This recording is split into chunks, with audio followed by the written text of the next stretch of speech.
Juan capítulo 8, versículo 39 al versículo 47. Así que te voy a pedir que me acompañes en tu Biblia.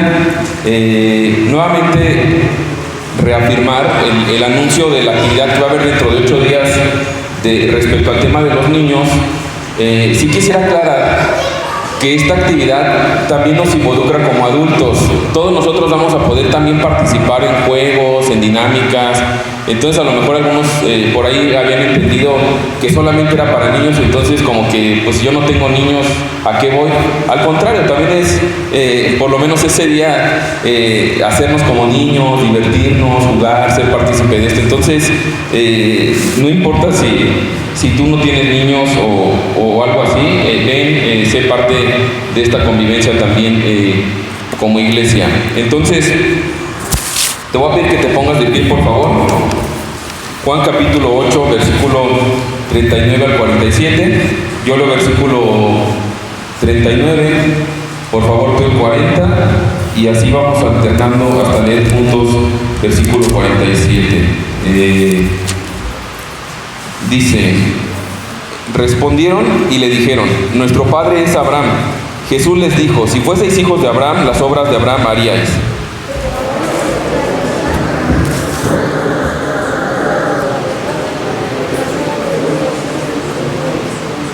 Vosotros hacéis las obras de vuestro padre. Entonces le dijeron: nosotros no somos nacidos de fornicación, un padre tenemos que es Dios.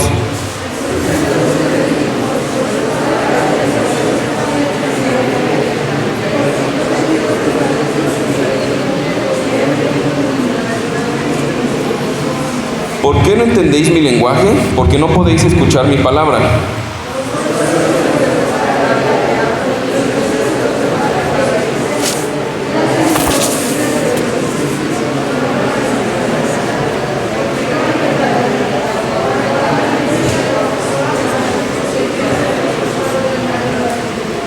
Y a mí, porque digo la verdad, no me creéis.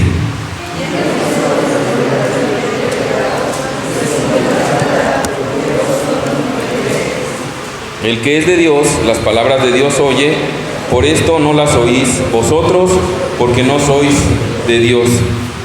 Padre, te amo, muchas gracias una vez más, porque primeramente sabemos y entendemos y podemos reconocer que si estamos aquí es únicamente por ti, Señor, por tu gracia. Y te queremos rogar, Señor, que a través de tu palabra nos santifiques, Señor, nos ilumines, también nos redargullas, nos transformes, nos permitas conocerte a ti, Señor, y por medio de creerte a ti, como dice el apóstol Juan, Señor, podamos tener vida eterna, Señor. Gracias, Padre, porque es algo tremendo, Señor, tener la libertad de abrir tu palabra, de estudiarla versículo a versículo, Señor, y de saber que no depende de mi capacidad, Señor, sino de tu Espíritu Santo, Padre. Así que te ruego que por amor a Jesús y porque sabemos y entendemos que en Jesús nos ama, Señor, que exaltes este tiempo a tu Hijo, Señor, y sobre todas las cosas también, Señor, que nos concedas corazones dóciles, mentes atentas, Señor, y que si hay alguna distracción o algún afán o preocupación, Señor, tú lo quites, Señor, que lleve nuestro pensamiento cautivo a ti y toda nuestra atención y nuestra energía a atender tu palabra, Señor. Así que gracias por este tiempo en el nombre de Jesús. Amén. Ok, podemos tomar nuestro asiento, hermanos. Juan capítulo 8, la porción del día de hoy, el título ¿es tu padre Dios o el diablo? Entonces está medio fuerte el título, pero vamos a ver cómo es básicamente lo que va a estar hablando en esta porción de capítulo 8. Ya fue un capítulo largo que hemos visto durante las últimas semanas y he estado mostrándonos varios contrastes. Comenzó con esta escena de la mujer adúltera, donde veíamos el contraste entre la ley y la gracia. Después vimos cómo habló del contraste de luz y tinieblas, de vida o muerte. Y el día de hoy vamos a ver de una manera muy clara este contraste de ser hijo de Dios o de ser hijo del diablo. Entonces es una porción que, mis hermanos, quisiera poner como contexto. Jesús está hablando dentro del templo de Jerusalén. De hecho, tú puedes verlo ahí en versículo 20 de Juan capítulo 8. Estas palabras habló Jesús en el lugar de las ofrendas, enseñando en el templo. Jesús está hablando esto a personas que creen en Dios, pero realmente están alejados de Dios. Y lo decíamos hace 15 días en esta serie, hay algo más duro que no ser creyente, y es creer que eres creyente y realmente no lo eres. Así que Jesús, a través de su palabra, quiere que examinemos nuestra fe. Como dice Pablo en 2 de Corintios capítulo 13, versículo 5, dice: examinaos a vosotros mismos si estáis en la fe, probaos a vosotros mismos. ¿O no os conocéis a vosotros mismos que Jesucristo está en vosotros, a menos que estéis reprobados? Entonces Jesús es claro una y otra vez en que debemos examinar nuestra fe, saber si realmente hemos creído y nuestra fe es una fe que salva. Entonces, lo que vamos a ver el día de hoy son algunos aspectos que Jesús va a mostrar como una especie de test de paternidad. Entonces, no sé si has escuchado, pero últimamente, bueno, por lo menos los años que yo tengo de vida, es muy común, tristemente, cada vez más encontrar a papás que no se hacen responsables de sus hijos, por ejemplo. Y entonces existe lo que se le llama el test de paternidad. Es decir, hay una manera en que la paternidad se puede comprobar mediante algunos estudios, se puede determinar si el padre biológico es realmente el padre de ese niño. Esta prueba de paternidad consiste en el estudio de las células del padre y las del supuesto hijo a través de pruebas de ADN. Por medio de esas pruebas se permite ver si hay relación genética entre estas dos personas. Entonces, por la similitud que se pueda ver en estas pruebas, se puede determinar si efectivamente es el papá o no. Entonces dices, ¿y esto qué tiene que ver, no?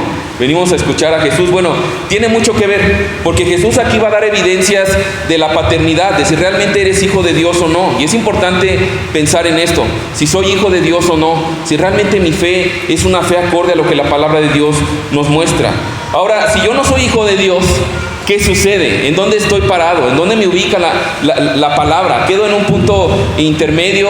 ¿Puedo ser indiferente a Dios y quedar en un punto estático? Definitivamente no. Vamos a ver cómo la palabra de Dios determina de manera contundente que solamente hay dos bandos, por decirlo así.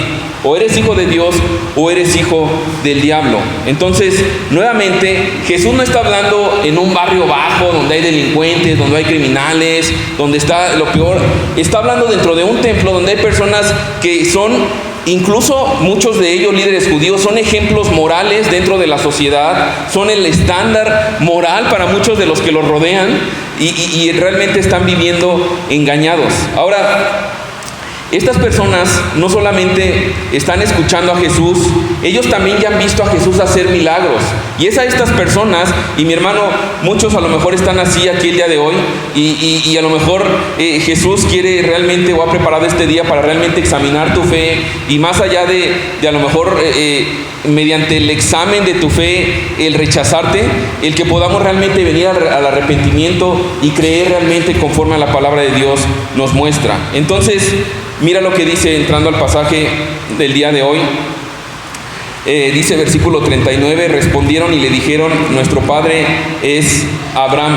Si te fijas, sube tantito, versículo 33, dice, le respondieron, linaje de Abraham somos.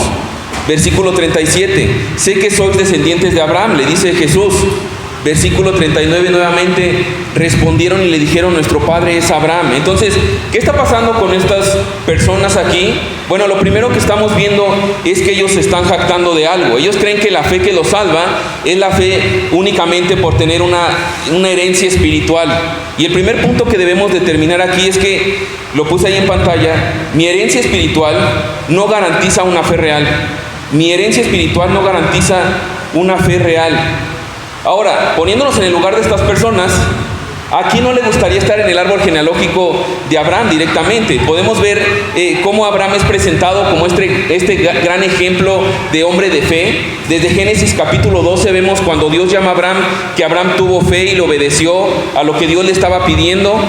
Mira Génesis 15, hacia grandes rasgos, cómo podemos definir o recordar la fe de Abraham cuando sabemos que es un ejemplo de fe. Génesis 15, versículo 6, Dios le hace una promesa y se la vuelve a recordar. Y mira cómo responde Abraham en Génesis 15, 6. Dice, y creyó a Jehová y le fue contado por justicia. Entonces, Abraham fue un hombre de fe, creía en lo que Dios le había dicho.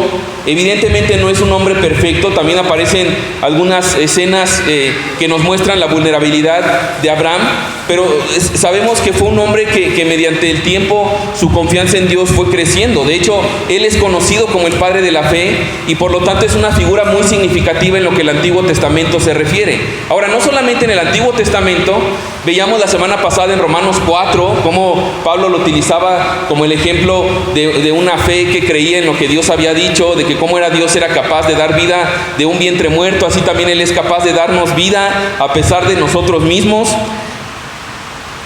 Pero mira cómo lo define Hebreos capítulo 11, versículo 8.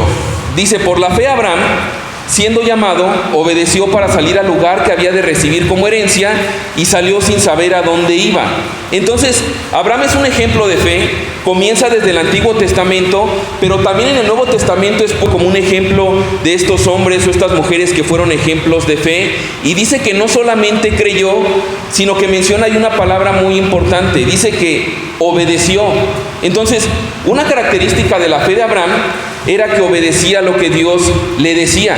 La fe de Abraham también es respetada y es puesta como ejemplo porque la fe de Abraham venía acompañada de obediencia. Ahora, estos personajes del capítulo 8 de Juan, como te menciono, estos hombres de lo que presumían o de lo que se jactaban era precisamente de este linaje, de que habían descendido de este gran patriarca, del padre Abraham. Pero hay algo importante, mi hermano, y este es un punto importante por lo que creo que Dios nos trae aquí, quiere examinar nuestra fe, nuestro corazón. Hay algo importante que mencionábamos desde hace 15 días y que está unido con lo que Jesús está diciendo aquí, y es que, mi hermano, mi amigo, los beneficios espirituales de otras personas no se transfieren automáticamente a tu vida ni a mi vida. Los beneficios espirituales de otras personas no se transfieren automáticamente a tu vida y a mi vida. Es decir, la fe de otro no aplica conmigo, no aplica contigo. Es una relación que debe ser personal. Puse esto en pantalla. La fe de cada quien debe ser personal. Dios llama a que cada persona crea, se arrepienta y confíe en Jesús. Así como estas personas se sentían orgullosos de su legado, ellos pensaban que simplemente por descender del gran, simplemente por la fe de Abraham. Ahora, ¿qué quiero decir con esto? Es que con estos cuates, ¿no? ¿Cómo podían pensar? Bueno, hoy la iglesia, el cristianismo está lleno de muchas personas y es muy común escuchar el que tú le preguntes a alguien: oye, ¿tú eres cristiano? Sí, pues yo nací en cristiana, mis papás son cristianos, mi abuelito era cristiano, fue pastor, fue misionero, fueron líderes de alabanza, Dios los utilizó de una manera tremenda, y entonces creen que porque tienen una relación con estas personas automáticamente son salvos. O a lo mejor eres como yo, mucho tiempo o todo el tiempo antes de Cristo. Cristo llegó a mi vida realmente hasta los 27 años, pero yo crecí en una iglesia evangélica y entonces toda la vida yo creía que como mi mamá era súper piadosa, mi papá era anciano dentro de una iglesia, mi abuelito incluso también era siervo del Señor, pues en automático pues yo era también, ¿no? Tenía ciertos versiculillos por ahí que conocía, moralmente me sabía conducir dentro de la iglesia, algunos términos, lenguaje, hasta a lo mejor vestimenta, y uno a veces ha crecido engañado así. Ahora, ahorita me encanta lo que decía David, porque decía: lo primero que tenemos que orar por nuestros hijos y ocuparnos es en primeramente reconocer que ellos no son salvos. Salmo 51 dice David: he sido concebido en pecado. Todos nosotros nacemos naturalmente con una naturaleza inclinada al pecado. Naturalmente somos hijos de ira, como dice Efesios capítulo 2. Es hasta cuando Dios, por su misericordia, nos da vida, que entonces tenemos una relación personal con Él. Pero, mis hermanos, no es por nuestra familiaridad con el Evangelio, no es por la gran familia que tú pudieras tener, que pastores, líderes, tu mamá, tu papá en este momento es siervo y Dios lo usa. Esos beneficios espirituales que ellos tienen no son puestos automáticamente puestos a tu favor. Entonces es algo importante de esto. Algunos han llegado al punto de querer llevar la fe como el matrimonio, y dices: mira, pues es que yo estoy casado como en bienes mancomunados se llama, ¿no? Y entonces, mira, pues a mí la verdad no me importa nada de la palabra, pero pues mi esposa es súper espiritual, ella ora por mí, va todos los domingos a la iglesia, nunca falta, es bien piadosa.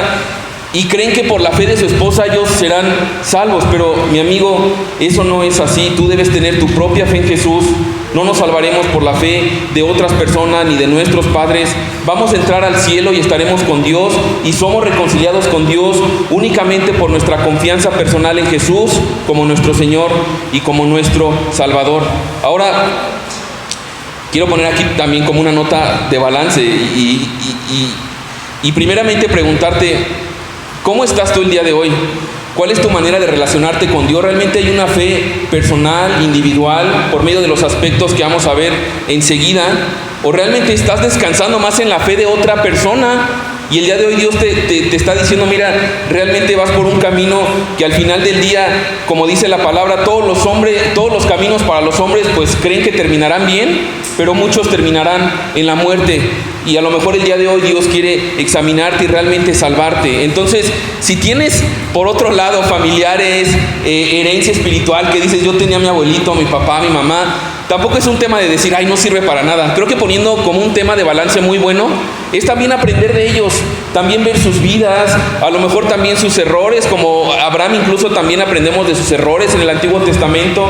Tampoco es menospreciar, pero sí saber que no es por su fe que en automático nosotros seremos salvos. No existe tal cosa como cuna cristiana, es algo que la palabra de Dios no menciona. Entonces necesitamos realmente examinar nuestra fe. Ahora, ¿qué es lo segundo que podemos ver aquí? Que la fe verdadera es validada por frutos. La fe verdadera es validada por frutos. Fíjate, versículo 39. Respondieron y le dijeron, nuestro padre es Abraham. Jesús les dijo, si fueran hijos de Abraham, las obras de Abraham harían. Pero ahora procuran matarme a mí, hombre que os he hablado la verdad, la cual he oído de Dios. No hizo esto Abraham. Entonces Jesús les está diciendo, ustedes que son descendientes de Abraham, que provienen de esa familia de la fe, pero realmente su vida no manifiesta un fruto de que realmente hayan creído en Dios. Y esa es la pregunta para ti, para mí, no pensando en lo que hace tu familia. ¿Cómo está tu vida el día de hoy? ¿Cómo están los frutos de tu vida el día de hoy? ¿Cómo está tu fe? Ahora, aquí el peligro natural es que puedas pensar, me estás diciendo entonces que es por mis obras que me salvo. Pues no hemos hablado que es por gracia que somos salvos, únicamente por medio de la fe, que es don de Dios, para que nadie se jacte en su presencia, para que la gloria sea todo para Él. Bueno, ponía esto en pantalla. No somos salvos por nuestras obras, es importante aclarar esto, pero nuestras obras son evidencia de una fe verdadera, de una fe genuina. Cuando hay una conversión verdadera, genuina, las obras vienen automáticamente, le siguen. No son para ganarnos la salvación, sino que son evidencia, son resultado de haber creído y de haber abrazado la gracia de nuestro Señor Jesús. Entonces ellos dicen, Jesús les está diciendo, ustedes están muy confiados en su linaje, pero su vida de verdad no da fruto, no da evidencia de que realmente creen en Dios. Mira lo que dice Lucas, capítulo 3, versículos 7 y 8. Yo me preguntaba esto, aquí estamos sumamente cómodos. Yo me acordaba, no sé si era Paul Washer, me parece que él un día compartiendo acerca de la persecución dentro de la iglesia, como en algunos países evidentemente no puedes sentarte con esta libertad, no puedes reunirte, no puedes adorar, no puedes mencionar la palabra Jesús porque inmediatamente te cuesta la vida. Alguien le preguntaba a uno de estos grandes pastores, teólogos, le decía, oye, en aquel lugar ha de estar tremendo ser un creyente verdadero, ¿no? Y él contestaba, la realidad es que no, porque acá no hay lugar para creyentes falsos. Es tanta la persecución, es tanto lo que hace evidencia. Yo te pregunto, mi hermano, si tú estuvieras el día de hoy delante de un tribunal en estos países de persecución, en los cuales si hubiera evidencias para condenarte y matarte, por la vida que tú llevas, ¿serías condenado? ¿Daría evidencia a tu vida realmente que eres cristiano, que caminas por donde Él camina? Acá realmente no hay gran diferencia ante las autoridades, pero si estuviéramos en ese punto, nuestra vida, nuestros frutos realmente gritarían y serían un anuncio de que evidentemente creemos en Jesús y vivimos para Él. Mira lo que dice Lucas capítulo 3, versículos 7 y 8 de la predicación de Juan el Bautista. Dice, y decía a las multitudes que salían para ser bautizadas por Él, oh generación de víboras. Duro, Juan.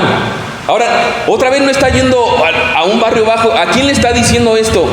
A multitudes que salían para ser bautizados por él.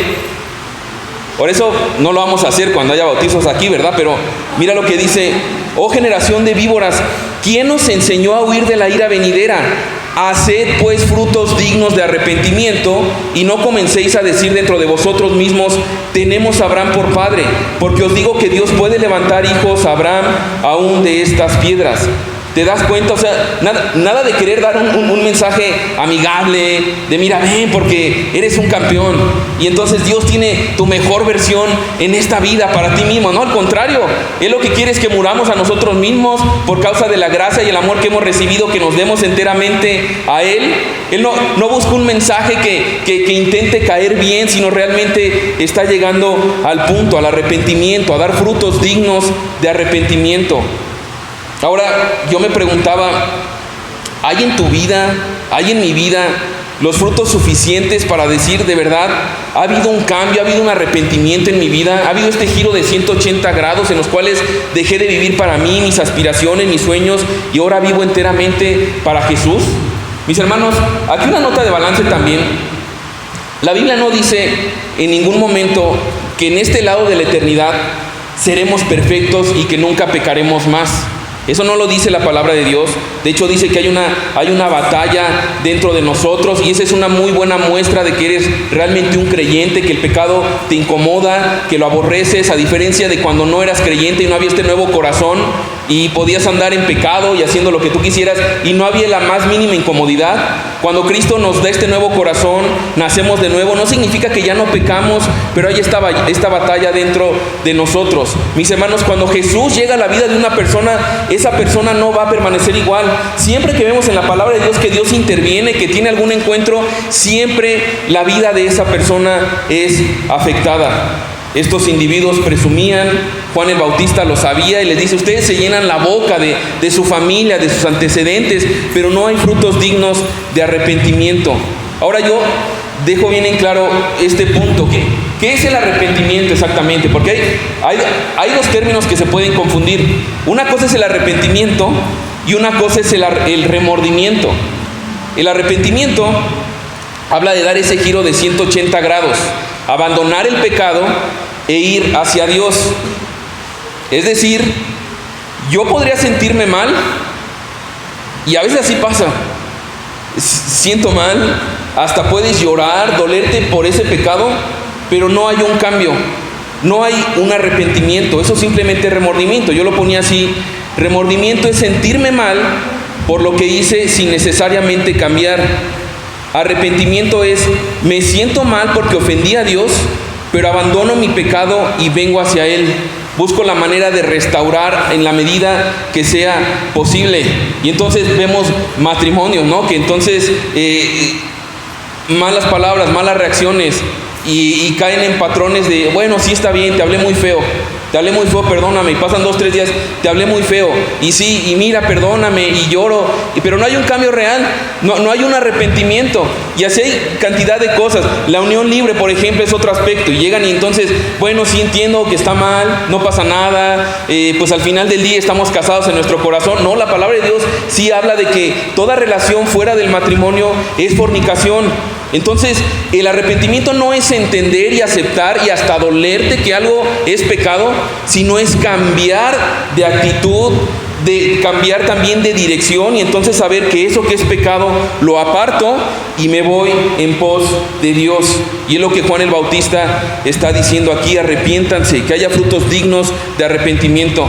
Mi querido hermano, amigo, si tú estás acá, lo hemos dicho muchas veces, pero una fe que no ha cambiado tu vida es una fe que no ha salvado tu alma.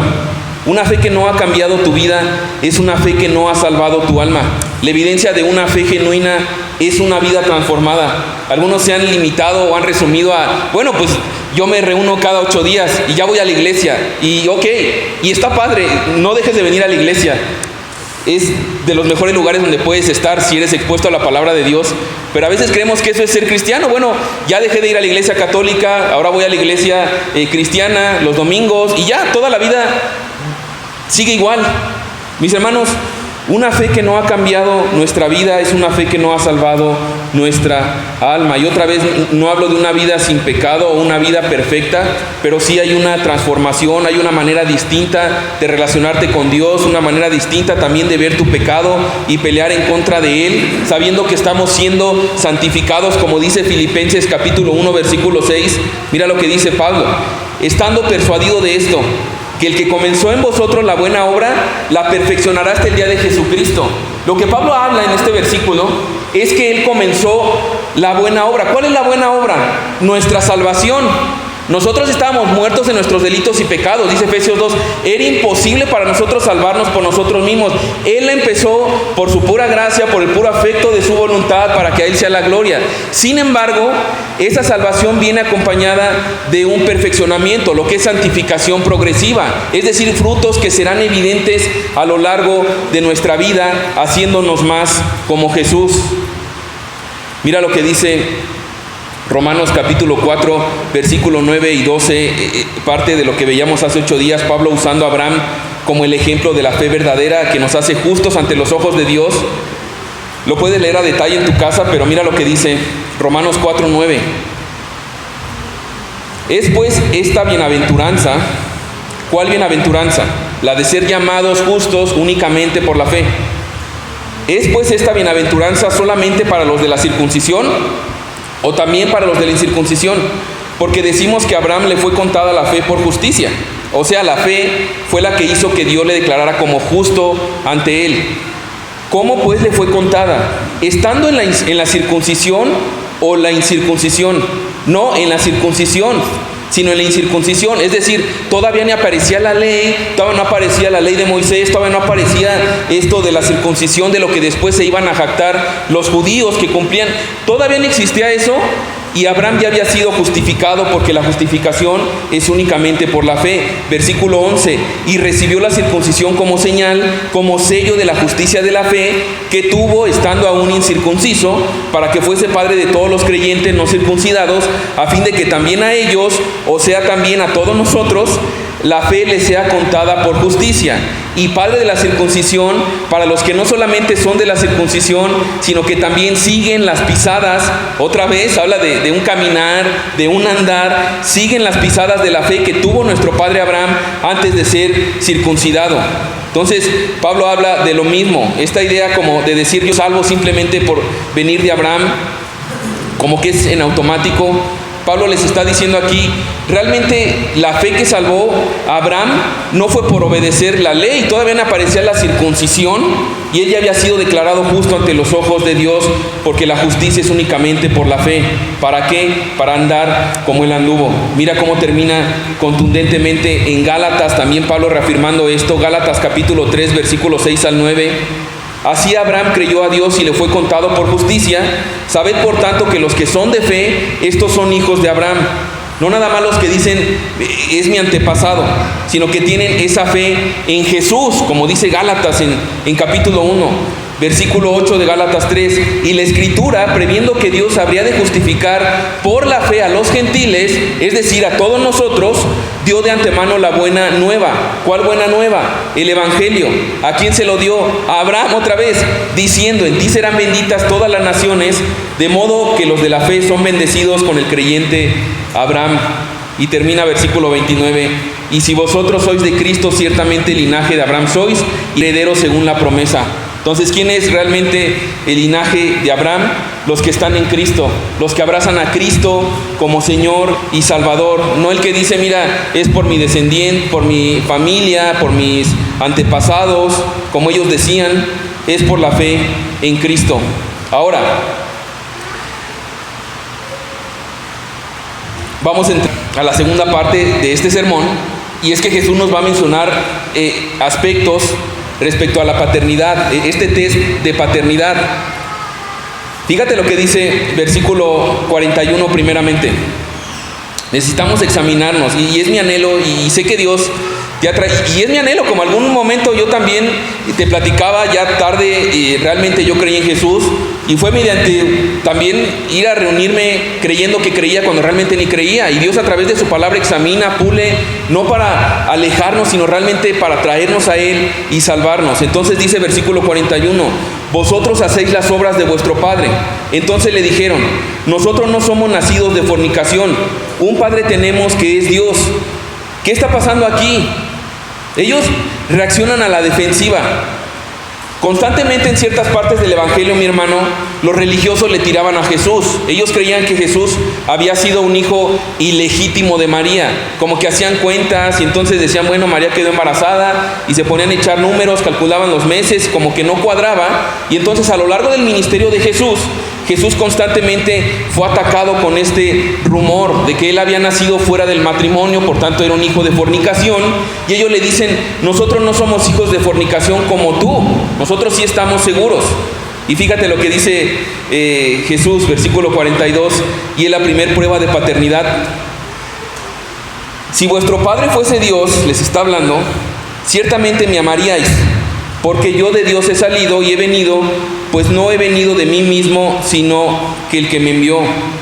Entonces aquí va la prueba de paternidad y en aspectos concisos. La prueba de paternidad, número 1, es que un hijo de Dios ama a Jesús. Un hijo de Dios ama a Jesús. Eso es algo básico, a lo mejor dices, es algo esencial. Y evidentemente, como por ejemplo, cuando alguien muestra amor para con mis hijas, pues evidentemente está mostrando amor también para mí, conmigo. Va a ser muy difícil que podamos ser amigos si tú no soportas a mis hijas, por ejemplo. Entonces, el Padre, Él quiere tener algún tipo de relación con nosotros, pero es por medio de que amemos al Hijo, de que amemos a Jesús. Ahora, ¿por qué es importante esto? Y a lo mejor dices, bueno, pues sí, yo puedo decir de dientes para afuera que amo a Jesús. Y también podemos llegar al punto de decir, bueno, pues es que, y es muy común el día de hoy, pues es que todos somos hijos de Dios. Todos somos hijos de Dios. Pero la palabra de Dios no dice eso. Dice efectivamente que todos somos creación de Dios, pero no todos somos hijos de Dios.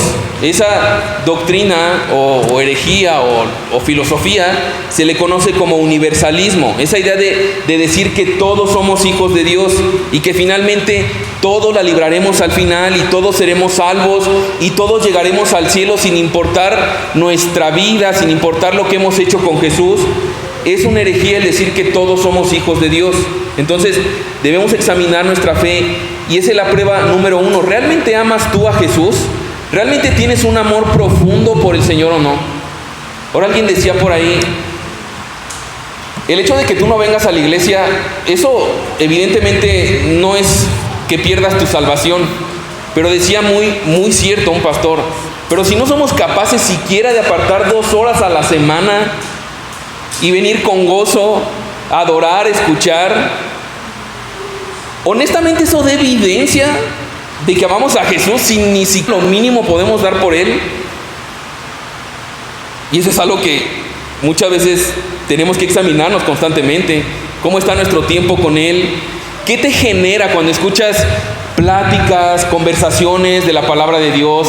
Cuando hay actividades, cuando hay oportunidades de conocerle, de glorificar, ¿qué genera en ti? Es como de, ay, bueno, voy a ir. Y es como, son como mis 2 horas de terapia para dormirme y descansar porque tengo insomnio. Pero aquí ya me es tan aburrido, tan insoportable.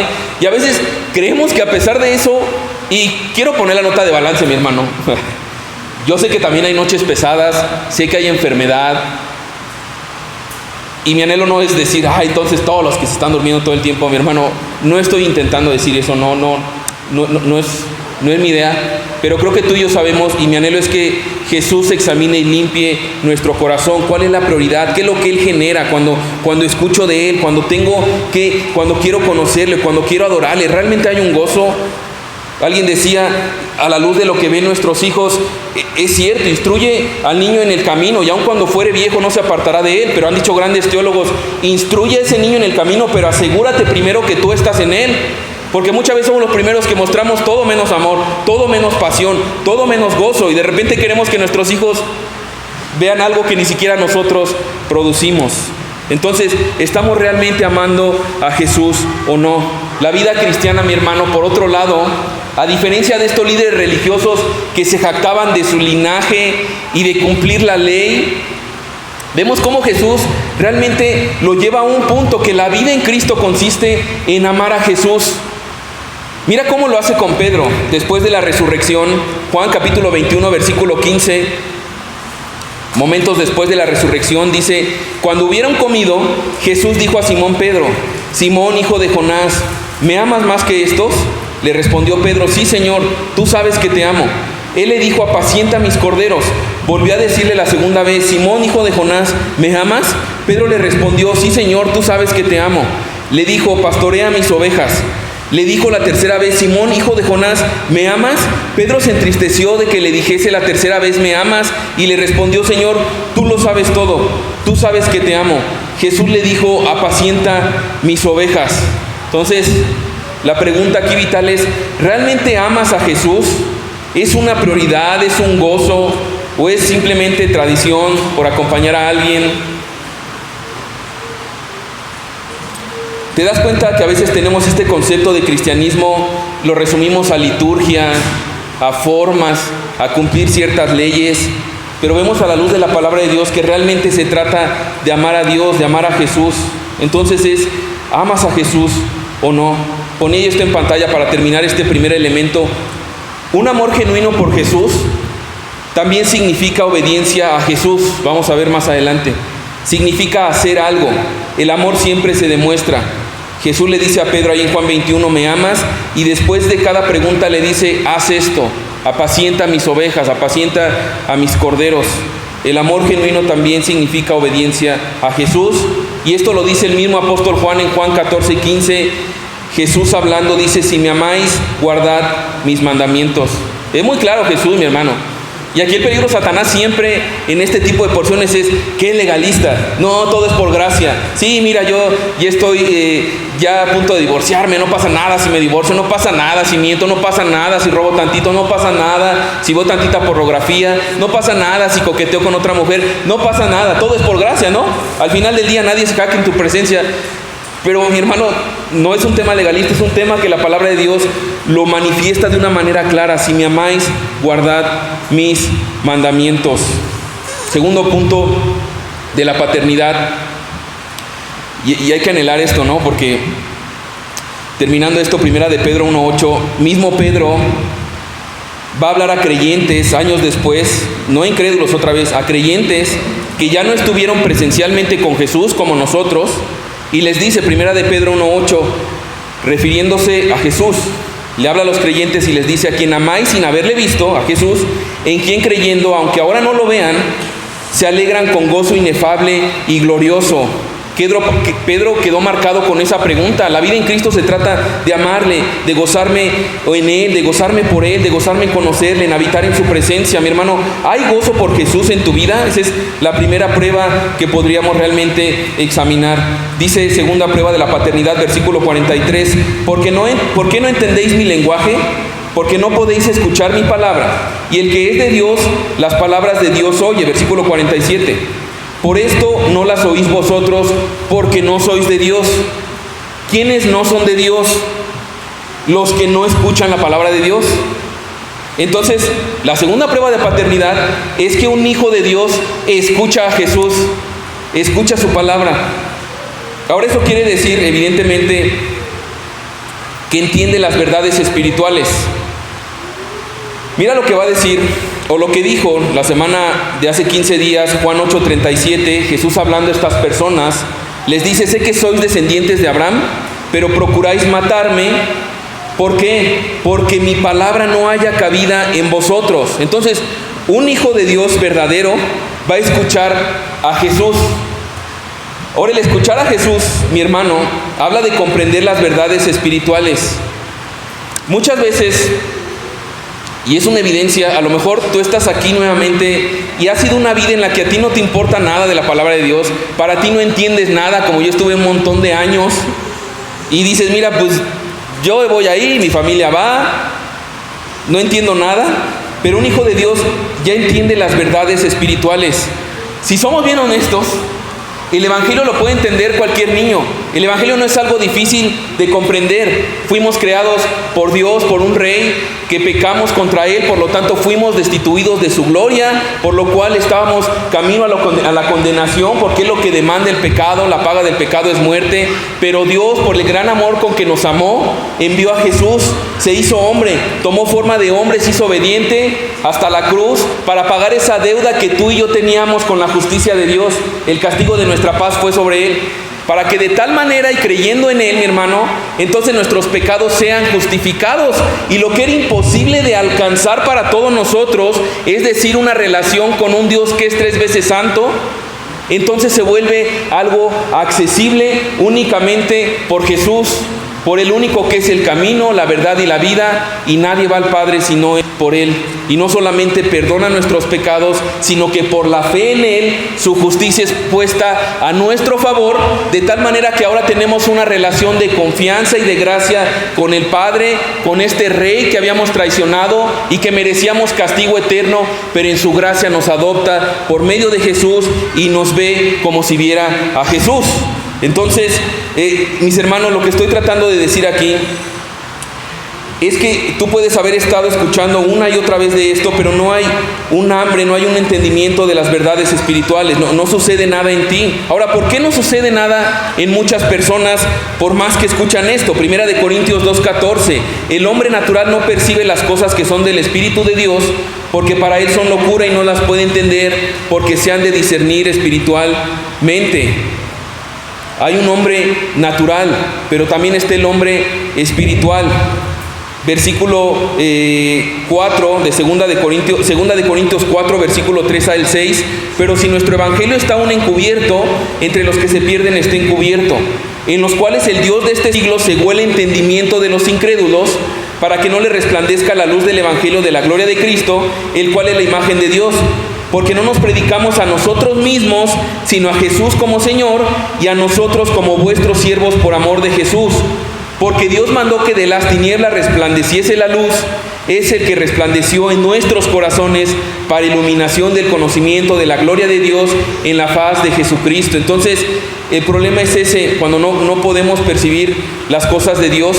Es que Dios no nos ha permitido, y mi anhelo también es que le diga: Señor, si yo estaba en ese punto, concédeme un corazón nuevo, abre mi entendimiento, porque un hijo de Dios sí comienza a tener, y seguramente estuviste también en ese momento, donde de repente cuando la Biblia te causaba un montón de flojera, ir a la iglesia era lo más aburrido, y de repente Dios te da un nuevo corazón y comienzas a anhelar su palabra. Eso que antes te sentías cómodo comienza a incomodarte porque sabes que ofende a Dios, y entonces hay un nuevo nacimiento y comienzas a entender las cosas espirituales. Ahora, evidentemente no está hablando de que comprendes todas las cosas espirituales. Sabemos que en la palabra de Dios hay cuestiones más complejas, algunas doctrinas que toma tiempo entenderlas. No estoy diciendo que ya entiende totalmente todo, pero sí habla de un cambio de actitud hacia las cosas espirituales, hacia escuchar la palabra de Dios. Mira lo que dice Mateo capítulo 13, versículo 13 al 15. Jesús da la razón por qué la gente no quiere recibir, por qué no quiere escuchar a Jesús. Dice: por eso les hablo por parábolas, porque viendo no ven y oyendo no oyen ni entienden, de manera que se cumple en ello la profecía de Isaías, que dijo: de oído oiréis y no entenderéis, y viendo veréis y no percibiréis. Y aquí da la razón Jesús. El problema, dice: porque el corazón de este pueblo se ha engrosado. Entonces, el problema también que tenemos todos, o que teníamos antes de Cristo, o que tienes ahora a lo mejor, es un problema de corazón. No es un problema de que no logras entender, sino es un problema que has endurecido tu corazón en contra de Dios. Es un endurecimiento de decir: ¿sabes qué? No me conviene. Lo que está hablando el arrepentimiento, abandonar el vivir para mí, abandonar mi pecado. Dice la palabra que esta es la condenación, que la luz vino al mundo, pero los hombres amaron más las tinieblas. Dios te habla, sabes a lo que te está llamando a hacer, a depositar tu confianza en Él y abandonar tu pecado, pero endureces tu corazón y dices: no me conviene, prefiero seguir viviendo para mí. Eso es incredulidad. Entonces, Él está hablando, ellos están endurecidos, no porque no entiendan. Estaban presencialmente con Jesús, escuchaban sus palabras, habían visto grandes señales, pero aún así permanecen en su terca incredulidad. Ahora mira lo que aparece en versículo 42 al 44, les exhorta fuertemente Jesús. Jesús entonces les dijo: si vuestro Padre fuese Dios, ciertamente me amaríais. Otra vez, realmente es mi vida caracterizada. Amo a Jesús. Si vuestro Padre fuese Dios, ciertamente me amaríais, porque yo de Dios he salido y he venido. Pues no he venido de mí mismo, sino que Él me envió. ¿Por qué no entendéis mi lenguaje? Porque no podéis escuchar mi palabra. Vosotros sois de vuestro padre el diablo. ¿Te imaginas cómo les cayó eso a estas personas religiosas que se jactaban de su linaje? Sois de vuestro padre el diablo y los deseos de vuestro padre queréis hacer. Él ha sido homicida desde el principio y no ha permanecido en la verdad, porque no hay verdad en él. Cuando habla mentira, de suyo habla, porque es mentiroso y padre de mentira. Entonces, aquí hay un aspecto que también debemos clarificar, porque Jesús nos está clarificando precisamente este tema de Satanás. Está hablando del diablo aquí. Y es importante, mis hermanos, mis amigos, Satanás es una persona real. Satanás no es un concepto, no es algo como que abstracto, es algo real. Satanás existe y aquí Jesús define los dos bandos: o eres hijo de Dios o eres hijo de Satanás. No hay otra tercera opción. Entonces, a la luz de lo que estamos viendo, necesitas identificarte en dónde estás parado. Ahora, algo importante también es que el diablo no es la contraparte a Dios. Algunos ven a Dios así como, wow, Dios es todo lo bueno y es grandísimo y poderoso, y entonces Satanás es todo lo malo, del mismo tamaño y de la misma capacidad, pero en malo. Pero no es así. Realmente él sirve a los propósitos de Dios, como puedes ver a Job cuando pide literalmente permiso para probar a Job. Satanás simplemente es un ángel caído. Podría alguien decir o escuchado, a lo mejor es la contraparte de alguien como el arcángel Miguel, pero no es la contraparte de Dios ni de nuestro Señor Jesús. No es como esta fuerza del universo que dé equilibrio, nada de eso. Muchos dicen, miren, es que a lo mejor he escuchado esto, que dicen, es que la Biblia ha intentado como crear o usar un nombre para tratar de dar un concepto al origen del mal.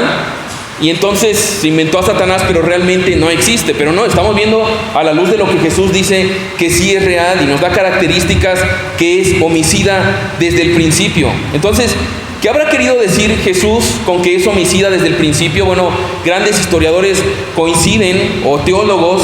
Evidentemente Satanás es el responsable de la primera muerte, cuando viene y engaña a Adán, engaña a Eva, y entonces el hombre muere y por tanto entra la muerte. Y entonces vemos que desde el inicio él no permaneció en la verdad, y entonces más bien es homicida, él busca destruir. Ahora, este mismo personaje sigue siendo un homicida, sigue estando y apareciendo en nuestras vidas constantemente. Bueno, no apareciendo físicamente, pero intenta tentarnos. Discipulado de Nueva Vida, los que lo han tomado, hemos visto los tres enemigos de todo creyente, que es la carne, el mundo y Satanás. Entonces, Satanás tiene en su agenda el destruir todo aquello que refleje la gloria de Dios. Entonces, Satanás no tiene problema en que tú tengas conocimiento de la palabra de Dios, en que tú tengas conocimiento de lo que dice, si eso no afecte en una vida llena de frutos o una vida que anhele llevar fruto para la gloria de Dios. Mis hermanos, Satanás sigue constantemente tentando a los creyentes y él intenta destruir todo aquello que anuncia nuestro Señor. Por ejemplo, a él le encanta destruir matrimonios. Él está en la agenda de destruir matrimonios. Y entonces, mira, engaña a tu esposa, a tu esposo, no pasa nada. Al contrario, yo creo que reavivaría tu relación, como que tengas por ahí alguna situación fuera del matrimonio, y de repente estamos ahí escuchando ese tipo de conversaciones, ese tipo de voces. Y de repente también Satanás intenta romper tu comunión con la iglesia. Mira, no pasa nada, pues total, que no vayas, que no estés con los hermanos. Cuando sabemos que Dios ama a la iglesia, que lo ha puesto como un medio, como un cuerpo de amarnos y servirnos los unos a los otros. Y muchas veces no siempre va a atacarnos con cuestiones necesariamente pecaminosas, sino con cuestiones que también muchas veces van a apelar a nuestro placer y a nuestra comodidad, para finalmente llevarnos a un plano donde no demos gloria a nuestro Señor. Ahora, otra vez, mi hermano, él no se lo está diciendo a personas que eran inmoralmente criticadas, sino que era gente religiosa, gente que era moral, pero que aún siendo religiosa y moral, confiaban en sí mismos y no amaban a Jesús porque no escuchaban su palabra. Entonces debemos ubicarnos aquí en dónde me encuentro, dónde me identifico a través de esta prueba de paternidad. Mira la tercera prueba, versículo 44. Vosotros sois de vuestro padre el diablo y los deseos de vuestro padre queréis hacer. Prueba de paternidad número 3. Un hijo de Dios lo demuestra con sus obras. Ellos son del diablo y quieren hacer los deseos de su padre. Un hijo de Dios, otra vez no perfectamente porque hay esta lucha, pero sí una evidencia es que hay un cambio de corazón, un cambio de afecto, y entonces se manifiesta por medio de las obras. Mis hermanos, nuestras obras reflejan de quién somos hijos. Tus obras y mis obras reflejan de quién somos hijos. Alguien decía, y a lo mejor te has dado cuenta, cuando ves hijos de otras personas, de amigos, de familiares, muchas veces dices, oye, ese hijo, ahora sí como dicen, no pueden negar la cruz de su parroquia, dicen, no sé, ve la cara, ve la manera como habla, ve cómo hasta cuando se enoja igual que el papá, ve cómo, o sea, ves cosas que, ve cómo habla, ve cómo gesticula. Es algo evidente, se manifiesta en la manera que vive, porque va influyendo esta comunión, va influyendo en la manera que él también se comporta. Entonces, aquí Jesús les dice, sois de vuestro padre el diablo y los deseos de vuestro padre queréis hacer. ¿Cómo se llama eso? Obediencia. Quieren obedecer los deseos de su padre el diablo. Ahora, aquí hay una pregunta importante, porque a lo mejor tú puedes decir, bueno, pues suena muy exagerado, ¿no? ¿Qué está sucediendo con estos individuos? Ellos quieren matar a Jesús en ese momento. Están haciendo las obras del diablo, que es un homicida, porque así lo está poniendo el texto, y ellos están intentando terminar a Jesús. Escuchaba esto aplicado muy, muy cierto, y mis hermanos, mi amigo, si tú estás aquí, todo aquel que quiere callar a Jesús, negarlo, matarlo, o es indiferente o apático a su reino, no está en medio o inerte, porque si no está sirviendo a Dios y haciendo su voluntad, entonces está sirviendo a alguien más y haciendo la voluntad. Y no sé si te has fijado, pero cuando nosotros estamos buscando en tu casa, con tus hijos, con tu esposa, con tus familiares, cuando tú pides ayuda a alguien, lo que esperas es que sume. Si no suma, va a sumar a la oposición. Y de la misma manera, mis hermanos, cuando nosotros no estamos viviendo para los deseos de nuestro Padre, estamos de alguna manera también matándolo, negándolo, callándolo, y de alguna manera estamos más bien actuando bajo los deseos de Satanás. Ponía esto en pantalla. La obediencia es la evidencia de que realmente soy un hijo de Dios. La obediencia no es para llegar a ser su hijo, lo reitero, sino que es una evidencia de que ya soy su hijo, un hijo que ama a su papá, quiere honrarle, quiere obedecerle de corazón. No siempre, evidentemente. Sí, me dije, no, mi hija tampoco es que siempre. Evidentemente hay pecado también en ella, pero es un anhelo. Y lo puedes ver, sobre todo cuando son hijos pequeños, están constantemente buscando tu aprobación. Hacen algo y te voltean a ver, como que mi papá me vea. Hay un anhelo en ellos en querer agradar. Así también un hijo de Dios se verá en una vida que intente agradar a Dios, que esté constantemente en su trabajo, en su casa, en su familia, en su paternidad, intentando y esforzándose por agradar a Dios. De hecho, es el llamado. Ahorita dieron ese versículo en una traducción más actual, pero Efesios capítulo 5, versículo 1 y 2 es a lo que nos llama Pablo. Dice, sed pues imitadores de Dios.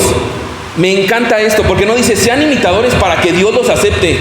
Ya habló de que nos aceptó por su misericordia cuando íbamos bajo la corriente de este mundo. Por gracia somos salvos. Capítulo 5, porque ya eres amado, porque tu identidad es que a pesar de ti, Cristo murió en la cruz, te amó y te aceptó. Por ese amor tan impresionante, sed pues imitadores de Dios como hijos amados, y andad como en amor, como también Cristo nos amó y se entregó a sí mismo por nosotros, ofrenda y sacrificio a Dios en olor fragante. Es el propósito de nuestro Señor. Un hijo de Dios, por medio de la obediencia, hace manifiesto que imita a nuestro Señor. Ahora dice la prueba de paternidad, número 4, versículo 45, y a mí, porque digo la verdad, no me creéis. ¿Quién de vosotros me redarguye de pecado? Pues si digo la verdad, ¿por qué vosotros no me creéis? Cuarta prueba de paternidad. Un hijo de Dios cree en Jesús como único y suficiente Salvador. ¿Por qué digo esto? Jesús viene hablando un mensaje que viene de todo capítulo 8. Esta porción que le está dando es precisamente después de Juan 8, 34 y 36. ¿Qué dijo en Juan 8, 34 al 36? Jesús le respondió: de cierto os digo que todo aquel que hace pecado, esclavo es del pecado, y el esclavo no queda en la casa para siempre, el Hijo sí queda para siempre. Así que si el Hijo os libertare, seréis verdaderamente libres. Pero ellos no creen esas palabras. Ellos siguen aferrados a su linaje y a sus obras. Un hijo de Dios cree en Jesús como único y suficiente Salvador. Cuando yo no creo así de Jesús, entonces estoy rechazando también a Jesús. Mi rechazo a Jesús, a no creer en Jesús, a la luz de la palabra de Dios, evidentemente nos lleva a ser un hijo del diablo. Ahora es duro, mi hermano, yo sé que es duro. Imagínate para ellos, ¿cómo pasamos de que nos estamos jactando que somos padres de Abraham? Y Jesús ahora nos está mandando no a padre de alguien inferior, sino nos está diciendo son hijos del diablo literalmente. Entonces, un hijo de Dios cree en Jesús como único y suficiente Salvador, como aquel que es el único que le libra de la condenación. Ya no es por sus obras, por sus antecedentes, por su familiaridad, pero también le libra del pecado por medio de su Espíritu Santo. Le da la capacidad de decirle ya no más al pecado. ¿Has creído en Jesús así? ¿Has creído en Él como Señor y Salvador? A lo mejor has sido únicamente un gran maestro moral, un iluminado, pero realmente no has abrazado primeramente tu condición de pecador, reconociendo que no hay manera de salvarnos por nosotros mismos, y por lo tanto abraces a Jesús como único Señor y Salvador. Y la prueba de paternidad número 5, y ya vamos a prácticamente ir cerrando con esto, dice versículo 47. El que es de Dios, las palabras de Dios oye. Nuevamente, una marca, mi hermano, vital, fundamental. Si tú no tienes una relación con la palabra de Dios, si no es tu guía, de verdad debemos cuestionar severamente nuestra fe. Porque dice incluso en Juan capítulo 10, mis ovejas oyen mi voz. Una característica básica, primordial, es que permanecemos en su palabra. Ya lo dijo en Juan capítulo 8, versículo 32 también. Pero la quinta prueba dice, versículo 47, el que es de Dios, las palabras de Dios oye, porque esto no las oís vosotros, porque no sois de Dios. No sois de Dios. La quinta prueba de paternidad es que un hijo de Dios le pertenece a Dios. Ahora esto me encanta porque evidentemente no lo escuchaban porque no eran hijos de Dios, pero para todo aquel que ha creído en Dios, que a lo mejor dices, pues mira, yo estoy en la batalla, puedo ubicar en mi vida este antes y después de Cristo, que si bien perfectamente mi vida por causa de este pecado, pero estoy en la batalla, realmente Él puso en mí este anhelo de su palabra, y puedo ubicar y decir, wow, ahora le pertenezco por su gracia, porque he entendido mi pecaminosidad, que merecía el castigo, pero Él me ha liberado de esa condenación eterna y me da el poder de su Espíritu para decirle no al pecado también en esta vida. Entonces le pertenecemos a Dios. Dice primera de Juan capítulo 4 versículo 2 al 6, en esto conoced el Espíritu de Dios. Todo espíritu que confiesa que Jesucristo ha venido en carne es de Dios, y todo espíritu que no confiesa que Jesucristo ha venido en carne no es de Dios. Y este es el espíritu del anticristo, el cual vosotros habéis oído que viene y que ahora ya está en el mundo. Hijitos, vosotros sois de Dios y los habéis vencido, porque mayor es el que esté en vosotros que el que esté en el mundo. Ellos son del mundo, por eso hablan del mundo y el mundo los oye. Nosotros somos de Dios. El que conoce a Dios nos oye. El que no es de Dios no nos oye. En esto conoceremos el espíritu de verdad y el espíritu de terror. Entonces, mis hermanos, cuando tú pones tu fe y tu confianza en Jesús, a la luz de los elementos que hemos visto aquí, es una evidencia, podemos tener seguridad, y esa seguridad en el amor, en la gracia, en el perdón, en la paciencia, en que Él está obrando en nosotros. Mis hermanos, cuando hablamos de que pertenecemos a Dios, está hablando de algo que muchas veces como creyente nosotros batallamos. Cuando vienen situaciones complicadas, no sé si eres como yo, a mí constantemente me pasa y lo primero que pensamos es, chale, como que ya Dios se olvidó de mí. Lo que está diciendo la palabra de Dios es que cuando nosotros hemos creído en Jesús conforme a su palabra, significa que entonces podemos vivir una vida confiada y segura, no exenta de problemas evidentemente, pero sí confiada y segura porque nuestra vida le pertenece a Él. Y Él hará en nuestra vida lo que Él mejor le plazca conforme al propósito de hacernos más como Jesús. Puse esto en pantalla para terminar. Cuando tú eres un hijo de Dios, le perteneces a Él. Mi amigo, yo no sé en qué punto de tu vida estás. A lo mejor estás, como te acabo de decir, de que dices, híjole, pues he peleado la buena batalla de la fe, pero estoy en un momento que pareciera que Dios me ha abandonado.